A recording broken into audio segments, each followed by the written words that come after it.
Hi, and welcome to the Phins podcast, the podcast that gets you closer to the game than the sheds. I'm Mitch, and if you bleed red, white and gold, you're in the right place. Every week, right off the back of the game day, we're breaking down everything Dolphins, what clicked, what didn't, and everything in between. No fluff, no filter, just real talk about our boys from Ready. So whether you caught the game live, watched it back, or you're relying on us to tell you what happened, strap in, because we're fanatics here. This is Fins Up. Let's get into it. That one hurts. Phins fans, 66-0 at KO as well, at our home ground. And look, to be honest, we had some guys out, but yeah, that's just not good enough. It's probably going to be pretty short today because there's not really too much. Not too many wins to go through, because obviously to go 66 down with not even putting a score on the scoreboard, yeah. Look, yes, it is Origin time, and a lot of teams suffer this same fate during Origin, but they usually make it a little bit closer than what this was today.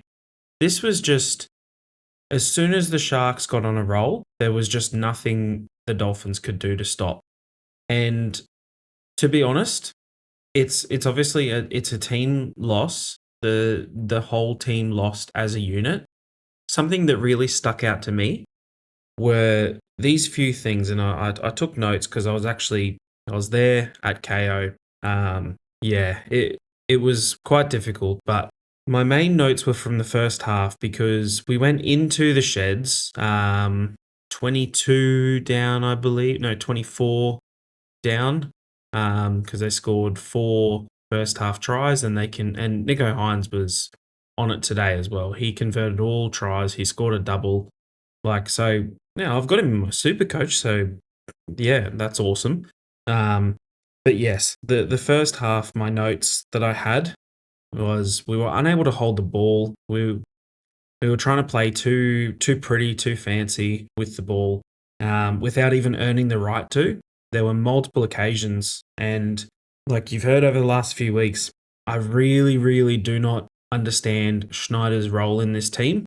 He was actually fairly good at defense-wise today, except for a couple scenarios. But yeah, he did put on a good couple of hits against, a forward, albeit. But other than that, like his ball playing, there were other moments where his defense was just terrible. Like one of the Sharks' tries came off of him rushing out of the line, and he hit a player that didn't even get the ball. So if they didn't score, it was going to be a professional foul, and we would have had him in the bin. We probably would have played better if he was in the bin, honestly. But yeah, his kicking this whole game, anytime we had the ball, was terrible. I just worked it out before. Cody Nikorima didn't kick a single ball today, and on our 5th tackle kicks. It was all Schneider. Schneider tried to run the show. He did the 5th tackle kicking, and it was something like 13 kicks for 320 something meters. It worked out to be about 21 meters on average that he kicked the ball, or somewhere around there. It was in the low 20s. The Sharks shared the load, and they kicked the ball about 21 times, and it averaged to be 30 meters per kick. And they had the majority of ball down our end. So that's taking into account kicks where they really only kicked it 10 to 15 meters and put it up in the air. The fact that we played most of our football in our own half, and Schneider only on average kicked it below 25 meters, is not good enough. That means they're catching the ball on their 10-meter line or further, and they're probably playing the ball on their 20 or outside of the 20. If you play any single team like that, and you are handing the ball over that far out from their try line, we can't mount any pressure. They get to play their set, their final probably 1 or 2 tackles in our half. They're putting in an attacking kick. They're chasing with their wingers and their centers and putting us under pressure. That was no more apparent than today. Last week, Schneider against the Knights, had the same issue, except a couple of his kicks were a bit better throughout that game. This game was just, it was terrible.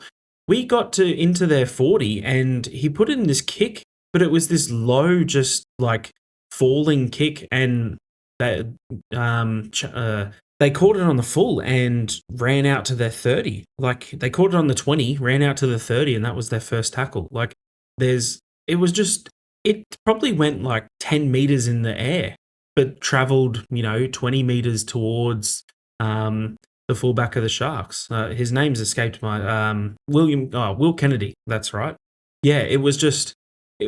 I could probably find, kids that play under 16s that would be able to put in a better performance than what Bradley Schneider did, and he needs to go. Like, I would rather Selwyn Cobbo playing in number 7 than Schneider at this stage. Like, at least Cobbo would probably put in a deeper kick, would probably find the grass rather than just kicking it directly to the Sharks players every single time. Our defensive structure was just terrible. We couldn't get the defense right. Like, at one point, the Sharks scored a try and Gilbert was in the centers for whatever reason. Like, he managed to find himself out on that edge. We were having these defensive breakdowns, and then in attack we had no structure either. Like, it's the same issue against the Knights last week. We lacked execution there. We definitely lacked it today.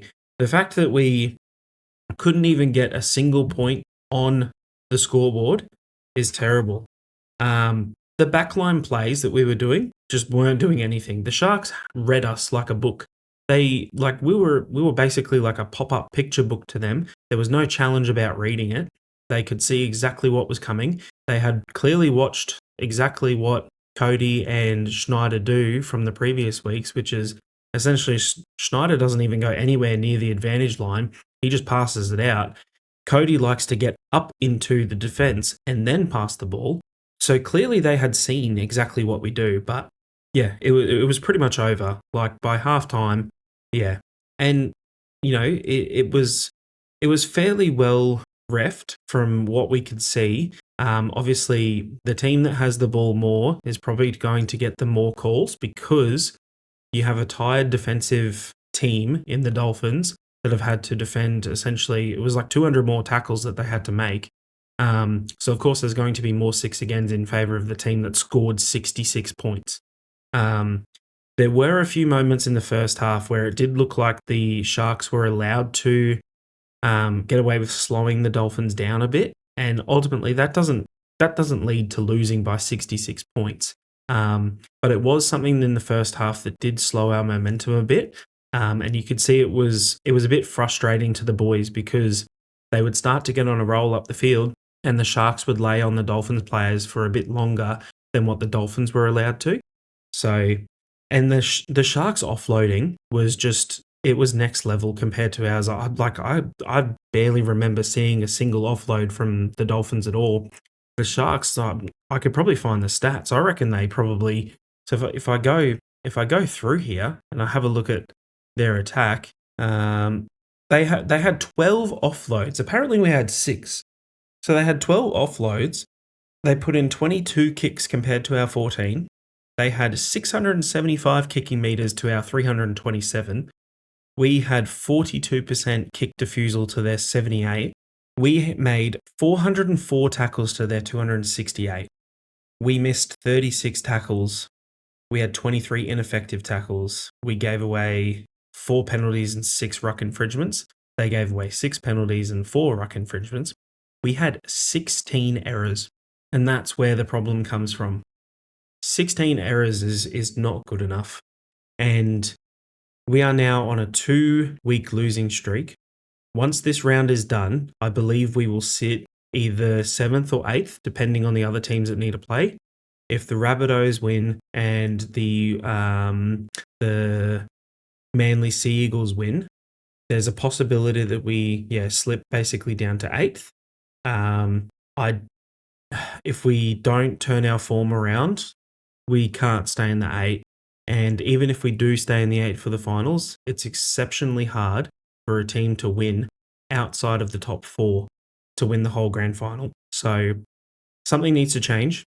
I would probably get Schneider out at the moment because it's clearly not working. You could probably put Nicarima into 7 and put Jake Avarillo into the centres because you'll have this. Sorry, not Jake Avarillo into the centres. Jake Avarillo into the 5'8", because you're going to have this drama next week where the Origin boys will be back. So that puts Avarillo in a hard position because Jack Bostock will be back. Herbie's obviously the other side centre. You then have Asako, who's our kicker, so he's not going to miss out.